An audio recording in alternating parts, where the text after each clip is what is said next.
Nesse caso, falo do Luís, por exemplo, que é deficiente físico, que é preciso notar a deficiência dele, e tenho também o Augusto. Ele é deficiente, só que não sei que tipo de deficiência ele tem, porque eu não sou especializada para saber, para distinguir qual é a deficiência dele.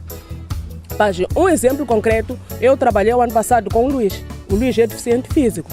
Então, nos primeiros dias de aulas, nós temos feito uma roda como essa, por exemplo, para conversarmos, nos conhecermos, apresentação e mais. Então, o que acontece? Eu pedi para que fizessem uma roda, para que nos pegássemos assim. Nesse dia, fiquei muito chocada e tirei uma lágrima, para bem dizer. O Luís vem, professor, não quer me pegar. Eu olhei para ele. Tá bem. Eu deixei todo o plano que tinha com as crianças, tive que sentar com elas e entramos no outro debate. Eu falei do Luís, eu fiz entender quem era o Luís, o que estava a acontecer com o Luís, o que nós temos que fazer com o Luís. E dali eu tive um ganho, eu ganhei. Por quê? Dali, depois do nosso debate, todas as crianças já queriam brincar com o Luís. Na sala de aulas, Luís escreve tão bem, mas ele é muito lento, porque ele tem problemas dele. Todas as crianças são diferentes, cada uma é diferente da outra. Então, o que acontecia? Depois de passar um teste no quadro, todos copiavam e acabavam. Ele demorava. Então eu pegava apagador para limpar aqui o texto no quadro. Os outros diziam, não, professora, espera, que o Luís ainda está a escrever. E isso para mim foi um ganho. Então eu fiz um trabalho bom e eles estão se ajudando entre eles e já estão a ter o Luís como um amigo, como um colega, como um irmão. Para certas deficiências, né? Acredito que precisam de técnicas ou metodologias específicas, né, para poderem integrar esse aluno, né, dentro deste processo que é o ensino e a aprendizagem. Então, eu acho que essa especificidade, né, em termos de metodologias para trabalhar diretamente com essas senhoras, não senhoras alunos, sim, portadores dessas deficiências, é algo que ainda não tem acontecido, né? Acho que nas escolas de formação de professores. Na formação de professores nós vimos, claro, psicopedagogia, como trabalhar com uma criança deficiente, mas depois de sairmos da formação, o que nós encontramos no terreno é uma coisa diferente.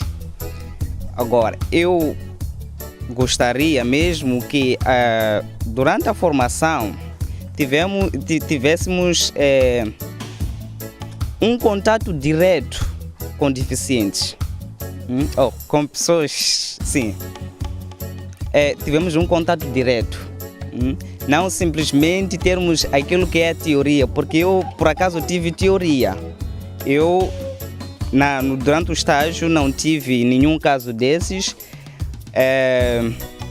e agora venho encontrar o caso. Então está sendo muito difícil me lidar com o caso porque não tive aquilo que é a prática. Todas as crianças do mundo têm os mesmos direitos, igualdade para todos, sem nenhuma exceção. Todos nós, no contexto geral, temos psicologia geral. Não é este tipo de formação que resolvia este problema que estamos a discutir. O que acontece é que o país vocacionou-se a formar psicólogos escolares e psicólogos educacionais. Simplesmente há um desenquadramento, quer dizer, um indivíduo forma-se e volta a pastar o gado, enquanto foi preparado para pastar, por exemplo, ovelhas. E também não é justo que o Ministério da Educação pense que a ação social e o Ministério da Mulher e Ação Social vai justificar o atendimento das crianças com necessidades educativas especiais. Por causa dos infantários, isso não está correto. Está fora do âmbito. É necessário enquadrar os quadros recentemente formados, psicólogos. E os psicólogos formados pela UPE na área de psicologia, durante os 4 anos, têm direito ao estágio nos locais que têm lá objeto de estudo.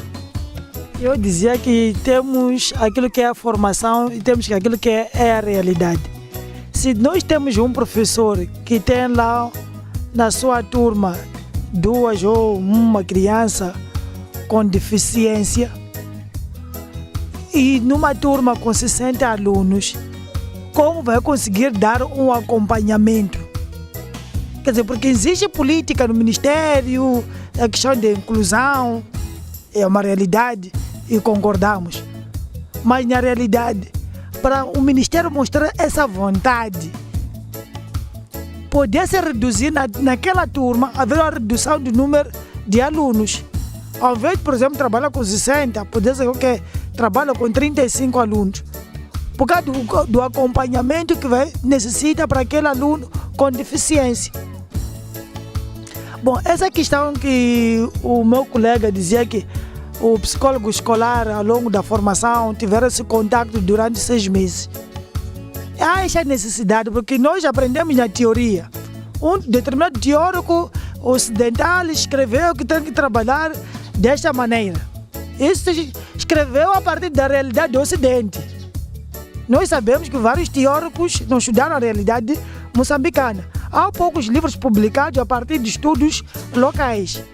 Então nós estamos a estudar coisas do Ocidente. A realidade diz outra coisa. E ao longo da formação, para muitos colegas que estão aqui, como disse o meu colega ali, nós não chegamos de ir ver na realidade.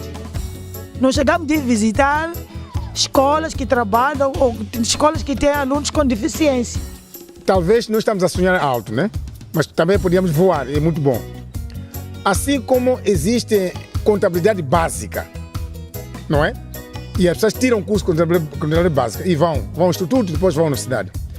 Por que nós, ou com a ONG, com parecida com a ONG, não pudesse promover pequenos cursos nos distritos, já que temos técnicos do Ministério da Mulher e Ação Social, para proporcionar uma pequena formação básica do atendimento aqui onde nós estamos. Como dizia meu colega, Mamuenda é o único psicólogo africano. O único psicólogo africano que estudou até Uganda, Congo, Zâmbia, Tanzânia. Estudou o povo africano. Traz novidades. Mas é possível termos um mini curso básico. Já sou formado, mas posso investir para a minha continuidade. Brasília é um exemplo. É um exemplo de que o professor investe para a sua formação. Todos os anos tem que crescer no seu currículo. Como vamos crescer no nosso currículo se nós estamos aqui 10 meses a dar aula e não há nenhuma formação?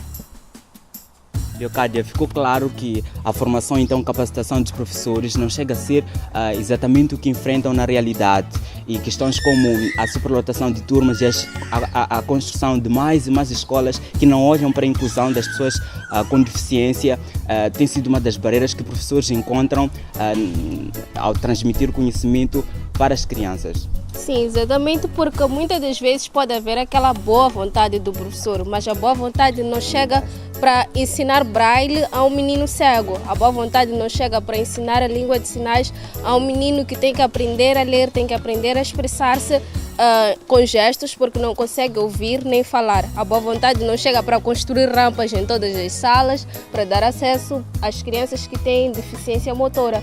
Então, é um pouco mais do que boa vontade que se precisa. Precisa de uma intervenção direta das estruturas competentes para que essa boa vontade sirva de algo e as pessoas com deficiência tenham realmente acesso à educação.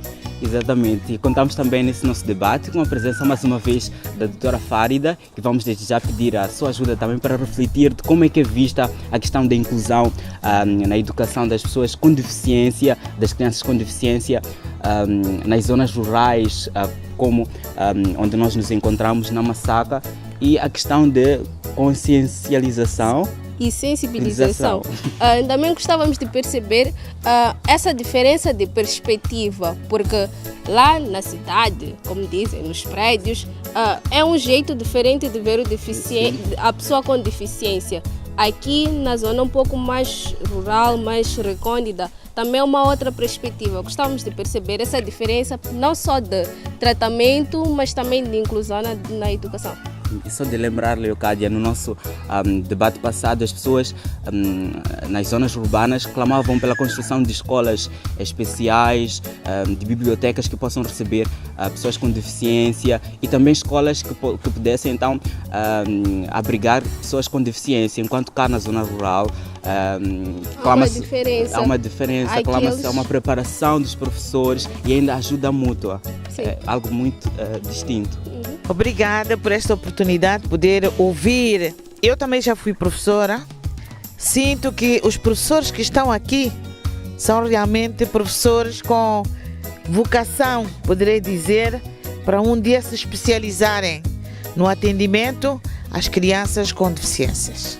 Realmente, a formação de professores, para que haja sucesso, para uma inclusão da criança com deficiência a nível educacional, passa obrigatoriamente pela formação especializada de professores para esta área. Para isso, é preciso que este professor esteja primeiro sensibilizado, quer dizer, conheça a dimensão da preocupação do problema, como lidar com uma criança com deficiência na sala de aulas. Segundo, que ele goste de fazer aquilo que estão a fazer. E eu ouvi aqui que um dos aspectos importantes é o amor. Tratar as coisas com amor. E isso significa que, ao tratar com amor, esse professor está sensibilizado, está consciencializado de que realmente o seu papel na sala de aulas para ajudar a criar capacidades numa criança com deficiência é muito importante. Somos um país pobre. Muitas das vezes diz que somos um país pobre. Mas a pobreza não significa que nós não sejamos capazes de fazer uma série de coisas que é possível fazer mesmo sem ter muito dinheiro.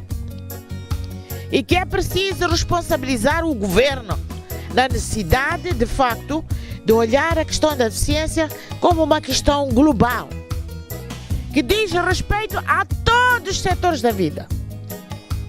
É por essa razão que nós temos estado a sensibilizar, a consciencializar os partidos políticos, o governo, os parlamentares, de que a questão da deficiência deve ser olhada com olhos de ver e que é preciso, talvez a curto prazo, criar uma instituição que possa responder pelas especificidades